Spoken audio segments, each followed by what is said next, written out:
Les les différentes personnes qui participent au webinaire arrivent et s'installent. Donc, nous attendons quelques instants. Nous nous excusons pour les quelques minutes de retard. Donc, d'ici 2, 3 minutes, on devrait commencer. Les gens rentrent progressivement. OK. Bonjour à tous et à toutes. Je suis très heureuse de pouvoir vous accueillir à à ce webinaire qui est consacré à la question à l'agenda des réparations en Désolée France. d'interrompre, je ne peux pas ouvrir mon micro en tant qu'interprète. Excusez-nous, on a un petit problème technique. Remets-moi haute peut-être maintenant, merci. Là, est-ce que c'est bon? Non, et puis surtout, je pourrais pas demander à chaque fois, donc il faudra que... Jess, toi, regarde I si tu arrives à ouvrir le tien. Excusez-nous. I put you back as the host. Yeah, it's still not working though. Excusez-nous pour quelques petits problèmes techniques. Nous allons commencer d'ici peu. Nous sommes Jess, if tous... you're able to unmute, can you start interpreting? Et je te rejoins. Désolée, c'était pas ce qu'on avait prévu. Je t'écoute sur le canal anglais. Désolée.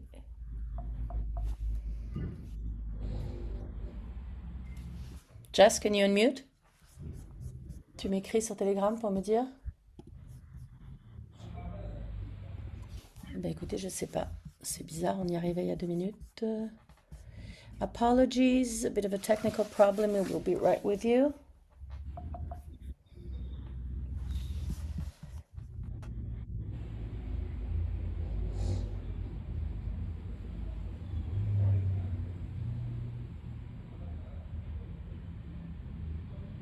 Donc, excusez-nous encore pour quelques instants. On cherche à régler ce petit problème technique lié à l'interprétation.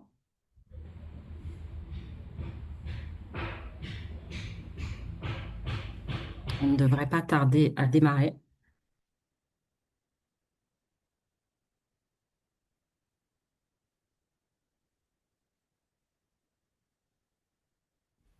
Ok, j'ai pu ouvrir. J'espère que ce sera résolu pour le reste de l'événement. Merci. C'est bon? Oui, merci. Super. Donc, je recommence. Bonjour à toutes et à tous. Je suis très heureuse de vous accueillir aujourd'hui à ce webinaire qui est consacré à l'agenda des réparations en France, avec l'idée de comprendre de quelles réparations on parle, envers qui et venant de qui.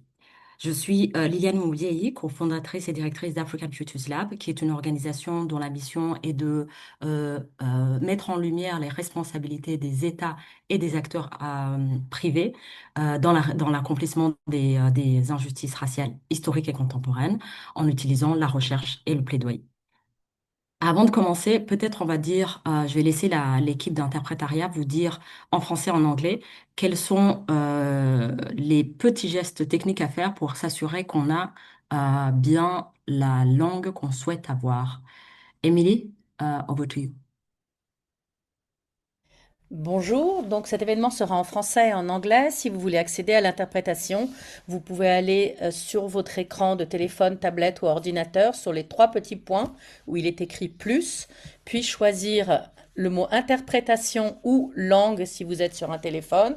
Une fois que vous avez sélectionné ceci, choisissez la langue que que vous voulez écouter, puis coupez le son original afin d'entendre au mieux l'interprétation. The event will take place in French and English. In order to have access to the interpretation, please look for the 3 dots, whether on your phone, tablet, or computer. Then you look for the words interpretation or languages if you're on a phone. Then interpretation, select the language of your choice, mute the original audio, and confirm the language if you're using a phone.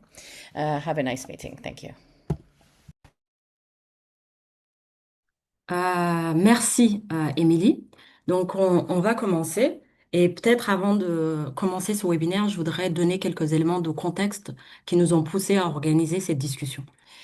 Comme vous l'avez sans doute entendu dans les médias, le 25 mars 2026, il y a eu un vote à l'Assemblée générale des Nations unies dans lequel 123 États se sont prononcés pour la qualification du crime de l'esclavage comme le crime le plus grave contre l'humanité. Et en conséquence, les États qui sont responsables du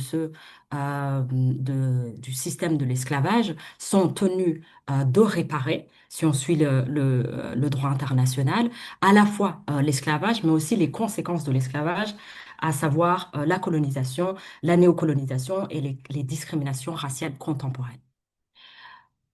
Euh, À la suite de ce vote dans lequel l'État français s'est abstenu, on a entendu, euh, s'est abstenu malgré le fait que en 1998, la loi Taubira avait été votée, qui qualifiait déjà l'esclavage comme étant un crime contre l'humanité. Donc l'État français s'est abstenu de concert avec les autres pays de l'Union européenne. Et à la suite de cette abstention, il y a eu plusieurs interpellations du gouvernement. Et c'est dans ce contexte que quelques semaines après, l'Élysée a commencé à indiquer que la question de la réparation n'était pas une question taboue et que l'État français serait prêt à un dialogue avec les États africains. Ces déclarations qui apparaissaient dans plusieurs médias et en particulier dans l'article du Monde écrit par Combacane, il nous a semblé important de nous dire s'il doit y avoir un débat sur les réparations, c'est important que les premiers concernés, les personnes qui sont issues des pays qui ont été colonisés et esclavisés, formulent les revendications, que cet agenda euh, soit porté par les acteurs de la société civile, les communautés qui portent cet agenda des réparations depuis plusieurs années dans ces différents contextes. Et donc, du coup, on a voulu organiser ce webinaire en amont de cet événement, donc à l'Élysée, qui va avoir lieu ce soir à 18h, pour essayer d'entendre ces différentes personnes. Et donc, nous avons un panel assez extraordinaire panel dans lequel euh, on a à la fois euh, des acteurs ou des personnes qui représentent des organisations au niveau international, au niveau régional, mais aussi dans différents contextes nationaux. Contextes nationaux qu'on n'a pas choisis par hasard, mais parce que l'État français, par l'initiative d'Emmanuel Macron, a décidé de mettre en place des commissions d'historiens, des commissions visant à faire la lumière sur le passé colonial dans ces contextes précis. Euh, je vais commencer. Je présenterai chaque intervenante euh, au fur et à mesure, mais je vais commencer par Rim, donc Rim Khadraoui, qui est directrice adjointe dans l'équipe de justice raciale au sein d'Amnesty International. Je voudrais peut-être que tu mettes un peu de contexte d'un point de vue du droit international, que tu remettes en contexte cette résolution, tu mettes en contexte aussi ce qu'elle veut dire pour la France, et on peut peut-être partir de là et puis après avancer sur des questions plus précises au fur et à mesure. Merci. Parfait, merci Liliane. Bonjour à tous et à toutes. Merci à African Future Lab d'organiser ce panel. C'est un honneur de représenter Amnesty International avec vous ici. Donc, je vais essayer d'être à peu près rapide parce que beaucoup de choses ont évolué dans le contexte du droit international et des instances internationales sur la question des réparations ces dernières années. Mais juste pour rappeler quelques points, on va dire, importants. Le premier point de départ, c'est que l'esclavage, la traite transatlantique et le colonialisme constituent des violations graves des droits humains et dans certains cas même des crimes contre l'humanité. Il faut aussi se rappeler que ces actes étaient des violations à l'époque où elles ont eu lieu et qu'elles continuent d'être des violations, de créer des violations aujourd'hui. Et c'est donc pour ça qu'on considère au niveau du droit international qu'il y a une obligation de réparation. Il y a évidemment un débat juridique autour de ça. Peut-être qu'on pourra revenir sur les détails. Mais en tout cas, du point de vue d'Amnesty International, même s'il y a eu une abolition, on va dire, formelle et une interdiction internationale de l'esclavage et de la colonisation, elle continue en tout cas de structurer les formes contemporaines de racisme et donc aussi de créer des discriminations raciales aujourd'hui. Et je pense qu'on aura l'occasion de revenir. Quand je disais qu'il y avait eu du changement récent sur ces questions-là et beaucoup de mouvements, c'est aussi dû à des personnes, des groupes, des communautés qui se battent pour la question des réparations bien avant que les instances internationales ou que même des organisations comme Amnesty s'y intéressent. Donc je pense que c'est important de rappeler que les changements qu'on voit aujourd'hui sont dus à des batailles qui ont lieu depuis plusieurs décennies. Et je pense qu'on aura des beaux exemples à écouter venus du Cameroun, d'Haïti et d'Algérie aujourd'hui.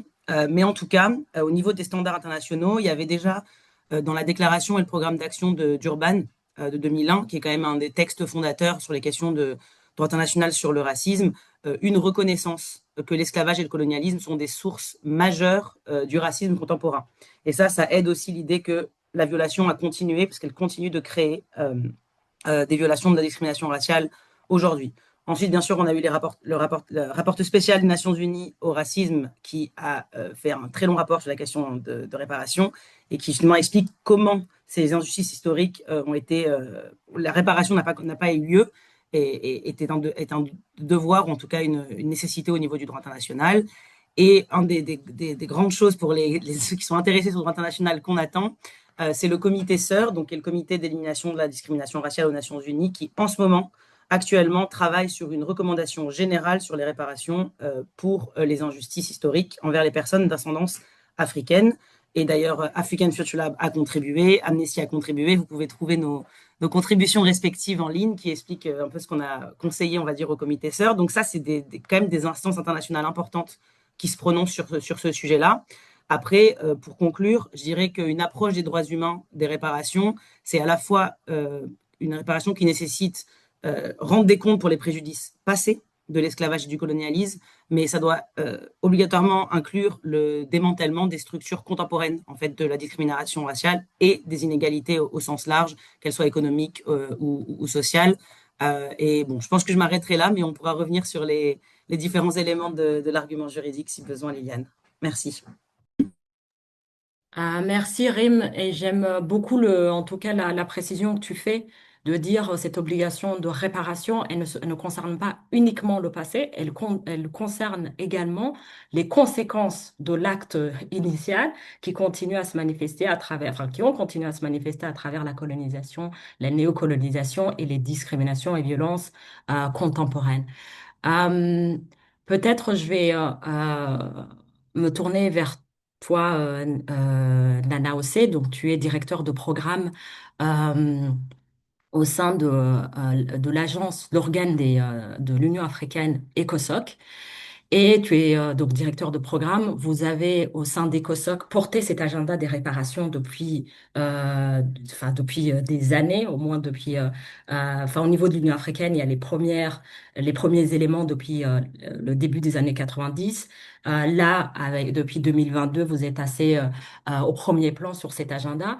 Donc, est-ce que aussi tu peux nous parler en tout cas, ce qui était important dans cet agenda pour vous au niveau de l'Union africaine, d'ECOSOC, et comment ça peut aussi influer sur cet agenda de la France, qui est un acteur impérial important dans l'histoire. Donc oui, est-ce que tu peux nous donner quelques éléments de votre agenda? Thank you very much. Thank you, Lillian. And let me also take advantage of this opportunity to say hello to everybody who is on the call and to thank you, Lillian and Afalab, for inviting me for this important conversation. As you mentioned, the issue of reparations is not completely new within the African Union context. Obviously, as far back as the early 1990s, through the Abuja Declaration, there were already some institutional reflection on the issue. But I would say that it is really within the last 4 or 5 years that we've been able to really achieve focused institutional action on this topic. And again, as Rim had said, it is on the back of a lot of advocacy, that has happened from civil society, which has now filtered its way into the institution.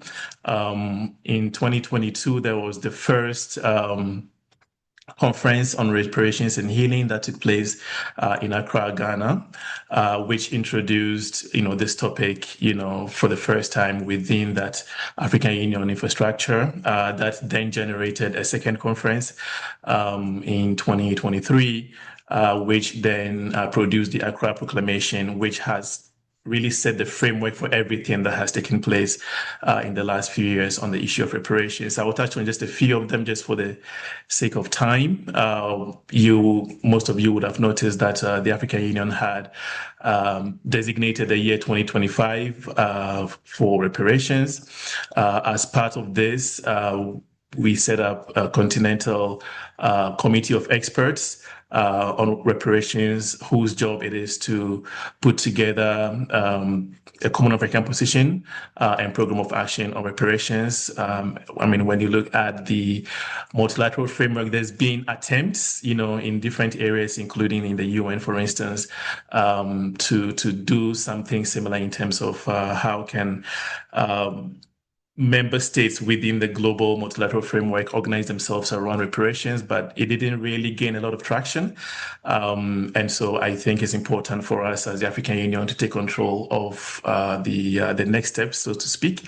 And I think it's important that the work of this committee of experts be supported so that they can come up with a position that reflects the varied experiences of African countries with regard to reparations and the program of action going forward. We also have extended the theme of the year of 2025 into a decade of action to really allow us to focus, the political will that has been generated in the last few years on this topic, to really activate some of the different structures that have been put together on this topic. And then lastly, I would say also that we have created within the AU the Office of the Champion on reparations. A champion is a head of state of an African Union member state who is entrusted with a particular topic. And so the president of Ghana is now the champion of reparations. And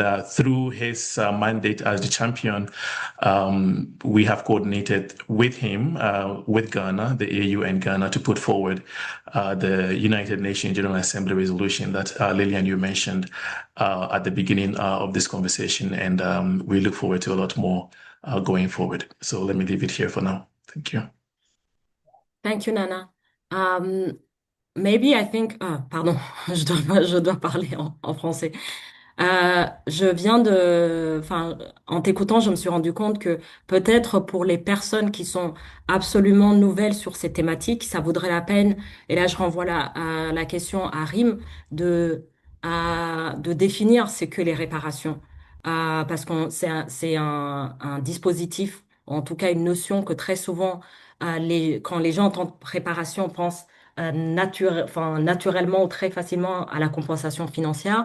Mais peut-être, Rim, tu peux revenir sur la définition et cette définition qui peut permettre de comprendre les demandes de l'Union africaine dans cette déclaration d'Accra qui a été mentionnée par Nana Ossé. Oui, je peux faire ça, bien sûr. Alors, pour la définir, je vais utiliser une suite de mots qu'après je peux essayer d'expliquer, mais juste pour dire la liste, c'est pour vous donner la définition complète en droit international de ce qu'est les réparations. Donc, elles incluent restitution, réhabilitation, satisfaction et garantie de non-répétition. Donc, généralement, restitution, c'est ce qui a été perdu, qui doit être restitué. Ça peut être moral, financier, matériel. La réhabilitation, c'est l'idée que quand on répare une violation de droits humains, on essaie de remettre les personnes ou les communautés qui ont subi cette violation dans la situation dans laquelle elles étaient avant que la violation ait eu lieu. Donc la réhabilitation, c'est ce qui est après le plus difficile. Satisfaction, ça peut inclure la question de justice, de vérité, d'excuses et un peu de mise en lumière de la violation. Et après, il y a ce qui est très important, notamment dans le sujet dans lequel on parle, qui est la garantie de non-répétition, qui est l'idée qu'en plus de faire cesser une violation, on s'assure qu'elle ne pourra pas avoir à nouveau des faits ou qu'elle ne pourra pas continuer de créer des violations des droits humains. Et je pense que dans le cas des conséquences qu'on continue de voir du colonialisme et de l'esclavage, on est exactement là-dedans, en fait. Il y a une façon de réparer qui devrait aussi, c'est pour ça que je parlais au début du démantèlement des structures contemporaines qui maintiennent en fait euh, l'héritage de ces violations-là et de ces crimes aujourd'hui. C'est aussi pour satisfaire cette condition de garantie de non-répétition. Ensuite, on dit aussi en droit international, pardon, que les réparations doivent être adéquates, effectives et proportionnées à la gravité des violations. Donc, c'est-à-dire qu'elles doivent être voilà, en lien direct avec la violation, qu'elles doivent avoir un effet qui peut être mesuré et qui sont aussi proportionnelles à la gravité. Évidemment, ça paraît, quand on a la définition brute, ça paraît un peu compliqué de l'appliquer à la question de l'esclavage et du colonialisme, mais je pense aussi qu'il est important, il y a d'autres principes en droit international qui sont d'inclure les premières personnes concernées, en fait, et d'éviter que justement la question des réparations soit uniquement une formalité faite entre deux administrations ou deux États. Et donc, nous, on insiste avec Amnesty que dans la question des réparations, il y a aussi l'idée de mettre au centre les communautés et les personnes touchées pour qu'elles puissent faire partie du développement de ces formes de réparation. Voilà. Je ne sais pas si ça répond à ta question, Liliane, ou si je développe un peu plus. Je peux toujours parler plus. Mais... C'est parfait. Je précise juste, je pense que tu avais oublié la compensation financière. Mais Oui, petit détail, celle auquel tout le monde pense. C'est vrai, tout à fait. Euh, euh, et donc, enfin, Nana, je te remercie pour nous avoir expliqué un peu le parcours de cette question au sein de l'Union africaine.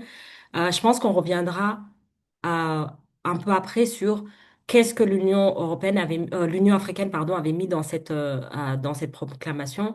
Et je pense notamment aux questions des réparations climatiques, de la réforme du système des institutions multilatérales, des questions de restitution. On pourra préciser ça par la suite. Peut-être pour entrer de façon beaucoup plus concrète et dans la réalité des différentes expériences coloniales, esclavagistes, je vais me tourner vers toi, Nourdine. Euh, Nourdine Nourdine Amara est un historien algérien qui a fait pas mal de recherches sur le droit colonial, la question de la nationalité en Algérie, dans le contexte de l'Algérie, et aussi sur la question des réparations. Tu es intervenu aussi dans plusieurs médias algériens sur qu'est-ce que ça veut dire, enfin, revenir sur la question de mémoire et de réparation dans le contexte de la colonisation algérienne. Et je voudrais peut-être te laisser la parole pour que tu nous remettes un peu les choses en perspective, parce que dans le contexte algérien, il y a eu la commission qui a été mise en place il y a quelques années. Il y a eu le rapport, du coup, qui en a résulté, le rapport Stora, avec pas mal de limites que tu as soulignées dans les médias. Donc, peut-être nous ramener sur cette gestion du passé colonial dans le contexte de l'Algérie et comment la question des réparations est abordée ou n'est pas abordée. Voilà, Merci. je m'arrête là et pourrai continuer. Merci Liliane, merci, bonjour à tout le monde. Merci pour l'invitation à parler encore de ce sujet-là. Et je pense que si on est tous encore là à parler, c'est peut-être que je pense que nous n'en parlons pas parfois de la meilleure des façons à entendre ce qui se dit justement sur la question des réparations d'un point de vue français et aussi de la manière dont c'est reçu ici en Algérie. Tu as mentionné le rapport de l'historien français Benjamin Stora. Et la commission, je pense que la commission vient après, si je ne me trompe pas, hein, vient après le rapport. Si j'essaye rapidement de dresser un peu un état des lieux de cette question-ci du point de vue algérien, et en essayant de l'articuler à la question très juridique que Rim a essayé de nous signifier, je pense que finalement, en Algérie, si on articule la question des réparations à la question du droit, la manière dont la France entend procéder pour prendre en charge cette question des réparations nous met toujours hors la loi et un peu hors du droit. C'est-à-dire que la question des réparations, pour l'ancien État colonial qu'est la France, est strictement limitée à du narratif qu'elle nous fait passer pour une forme de justice, c'est de dire la reconnaissance des crimes commis essentiellement durant la guerre de libération nationale. Et c'est comme si le simple effet d'annonce d'une vérité que nous savions déjà suffirait à nous dédouaner d'une exigence de réparation qui soit autre. Donc, à aucun moment, si on reprend les différents énoncés officiels de l'État français sur la reconnaissance des crimes coloniaux, à aucun moment la question de la juste qualification des crimes n'est abordée. On reste dans la question de l'empathie, la question du souvenir, la question des souffrances et du tragique. Rien n'est dit au sujet de ce que le crime est exactement et rien n'est dit pour l'inscrire dans un répertoire juridique. Donc ça raconte quelque chose dont il faudrait peut-être se saisir et interroger. Si maintenant on le reçoit du côté de l'État algérien, et délibérément je parle des deux États parce qu'il y a la question qui me semble aussi fondamentale, c'est que la question des réparations me semble piégée dès lors qu'elle est inscrite dans l'ordre d'une transaction diplomatique. Et je pense que du point de vue de l'État algérien, malheureusement, ce n'est pas une question de principe. C'est une question de transaction, un levier qui est utilisé dans un rapport de force diplomatique assez compliqué en ce moment avec la France et plus largement avec l'Europe et son environnement sahélien immédiat. Donc j'ai envie de dire, l'État algérien doit choisir. Il ne peut pas, je pense, s'inscrire comme il l'a fait l'année dernière ou cette année, dans un agenda de l'Union africaine, en disant que finalement il serait une sorte de locomotive de ce que l'Union africaine propose sur cette année des réparations, et en même temps continuer à faire survivre une logique française de réparation qui finalement ne répare rien si ce n'est la conscience un peu de l'ancien colonisateur en disant nous reconnaissons les crimes et cette reconnaissance équivaut justice. Pour moi, il me semble qu'il ne peut y avoir véritablement réparation que si on aborde clairement la question de justice des crimes coloniaux, parce que ce qui m'importe essentiellement, je terminerai là-dessus pour ne pas être trop long, c'est la garantie de non-répétition. Parce que ce dont nous parlons maintenant n'est pas quelque chose simplement du passé qu'il faudrait soigner. On n'est pas dans l'ordre du soin, on est dans l'ordre de la dignité humaine et on parle à un moment où le présent colonial est là. Et quand je dis est là, je pense essentiellement à ce qui se passe en Palestine et essentiellement également ce nouveau impérialisme qui se déploie au Moyen-Orient et en Iran notamment. Donc si nous considérons véritablement la réparation dont l'objectif fondamental serait d'éviter la répétition des mêmes crimes et des mêmes structures, je pense que dans ce cas-là, ce qui est proposé échoue parce qu'on a échoué à faire changer une position d'un ancien État colonial, la France, sur la question de la Palestine, par exemple, et parce que je pense aussi que l'Algérie n'est pas non plus à la hauteur de ce qui aurait pu être une position plus ferme et plus forte sur la Palestine.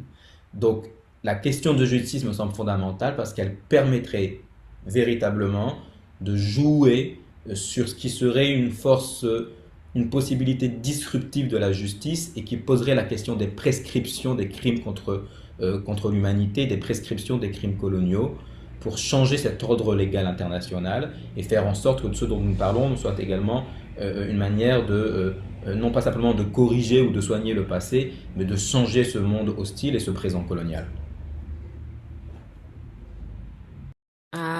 Merci Nourdine. Et je pense dans les différents échanges qu'on a pu avoir, tu as toujours insisté sur cette nécessité de faire la distinction entre la mémoire, la reconnaissance et la justice.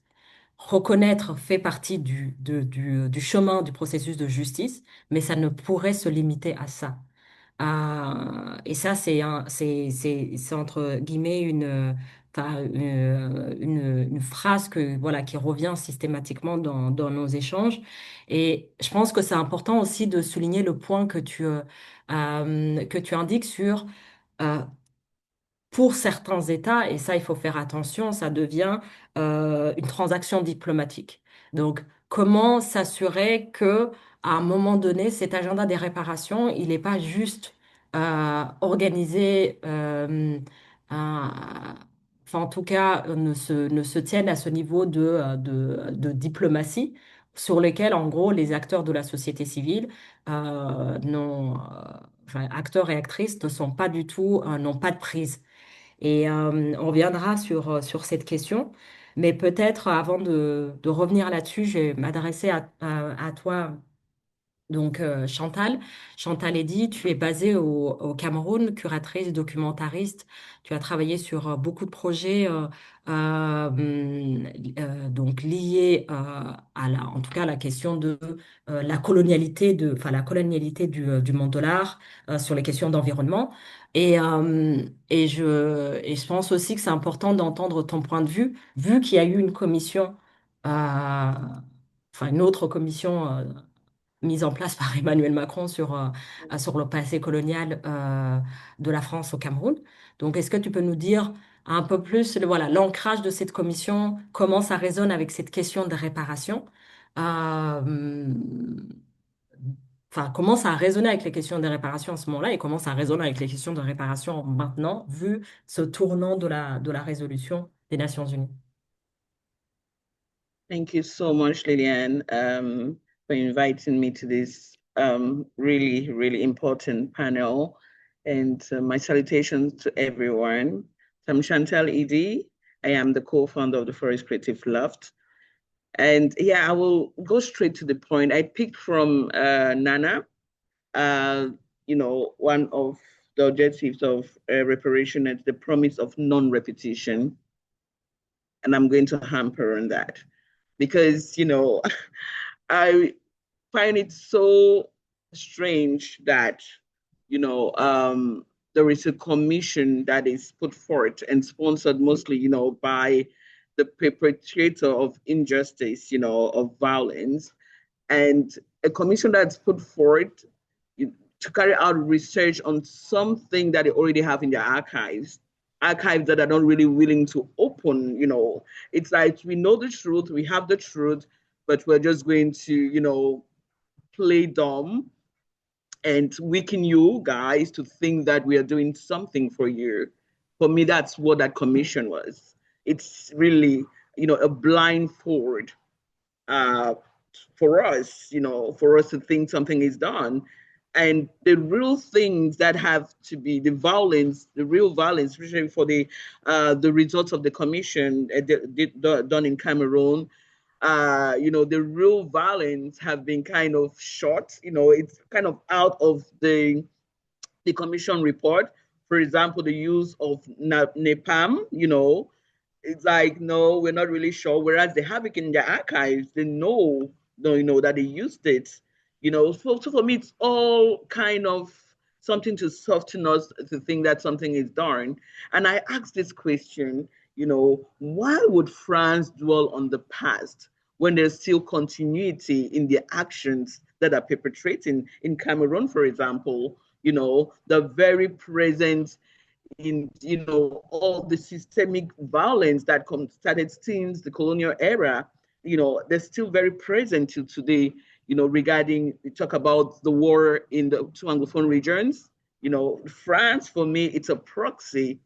They're not direct, they don't, but they are a proxy because it benefits them. It benefits them that there's this division, and when there's division, people are not united, as a front to counter neocolonialism. So it's easy for them to come in, sponsor the war in their, in training the soldiers, in providing arms and all that. So for me, how can you talk about 70 years ago, whereas you're still continuing the same violence in the same format? The independence war, it was the same thing. And now, the secessionist war is the same thing. There is no, I don't hear anything from France, Emmanuel Macron of France trying to stop this war. Rather, there is instead propaganda manipulation in order to silence the war. So the Anglophone war or the Anglophone crisis, or the conflict or war, it's now, a war that it's not mediatized, but there is so much atrocity going on. I can say that because I've carried out research on it. I have interviewed people. I have worked with internally displaced persons, community building programs, capacity building programs. I'm at the forefront ever since 2016 when the war started. I started documenting it because it affected my own family. And I know, what's going on. talking, apart from the war, economically, it's still about Bolloré, it's still about Total Energies, it's still about Perenco. The extraction just keeps going on. There is no stopping, there is no pause at all to say, okay, how can we do it differently to benefit the people as a form of reparation, for example? Like nothing is said about that. All that France wants to do is kind of literature. Yeah, let's write about it. Let's let's fictionalize it. That's what they're doing for me. It's fictionalizing this trauma, which is really real and which is continued in different formats. For me, it's a whole system by the imperialists, which just changing forms. So how can we talk about 70 years ago when there is still continuity? There is no discontinuity. That's, what really, really, really, really stresses me out of this, So I would say, yeah, for me, it's really the reparation should be, for me, the monetary part is, it's a must. It's not even debatable. The financial part, there must be reparations for what they've done. Reparations, it's giving us back what they took from us. It's not, we're not begging. We're not. They have to give us back. But for me, the most important is the promise of non-repetition. Yes, that is it. You cannot continue with the same violence, and then you're trying to take us back to the past as if there is no, connection to the contemporary. That's really what really icks me about this, commission. And I mean, it's always good. I won't say that it's all bad that a commission was done, in order to retrace these violences. But what do we do with it? That's the question. Excellent. Merci beaucoup, Chantal. Ça résonne effectivement avec ce qu'a dit Nourdine Amara, de dire il y a une sorte de schizophrénie dans le fait de vouloir s'attaquer à cette question du passé colonial qui en fait n'est pas un passé, parce qu'elle coexiste avec une continuation d'un processus de violence, d'un processus d'extraction qu'on voit dans le cadre du génocide à Gaza, mais comme on le voit aussi, comme vous le dites, dans la guerre au Cameroun.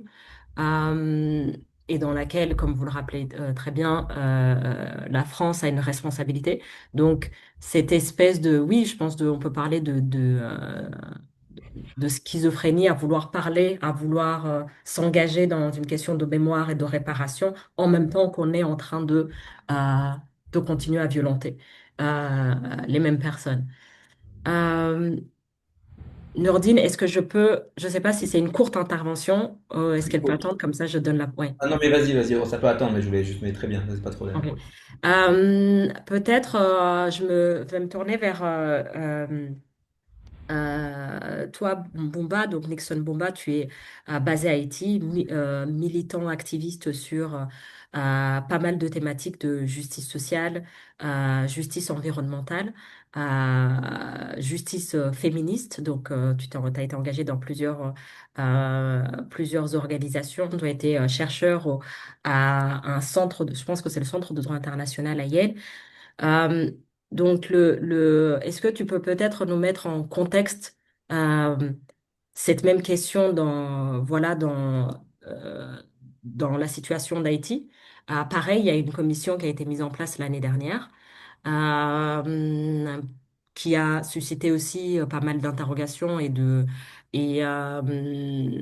questionnements. Donc, est-ce que peux nous mettre en contexte cette commission, mais aussi dans quelle mesure cette commission résonne avec les demandes de réparation et de restitution aussi dans le contexte de la dette? Est-ce que tu peux dire ça en quelques minutes? Merci. Merci Liliane, merci beaucoup de m'avoir invité à ce robinet ce matin. Ce matin pour moi parce que c'est après-midi pour vous. Tout d'abord, si je dois commencer par l'idée de la commission, le principe même de la commission constitue une répétition du tort qui a été commis. C'est-à-dire, c'est donner l'initiative aux colonisateurs de décider et de reconnaître, quand je reconnais comme un terme juridique, donc de décider ce qui doit être réparé et qui ne doit pas être réparé. Donc, comme Nordine l'a dit, ça peut être une simple transaction diplomatique. Dans le cas d'Haïti, ce n'est même pas une transaction diplomatique, dans la mesure où il n'y a même pas un État. Sinon, ce qu'on appelle un État en Haïti, ce n'est qu'une expression miniaturisée des commissions coloniales qu'on a connues avant. Donc, c'est-à-dire, l'idée de la commission, pour nous, c'est d'abord c'est une régression totale, puisque Haïti est le premier pays à initier le processus de demande d'abord des réparations, des restitutions, mais aussi des dédommagements.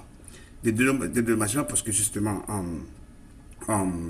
l'idée même du colonialisme et de l'esclavage est assise sur un ensemble de principes.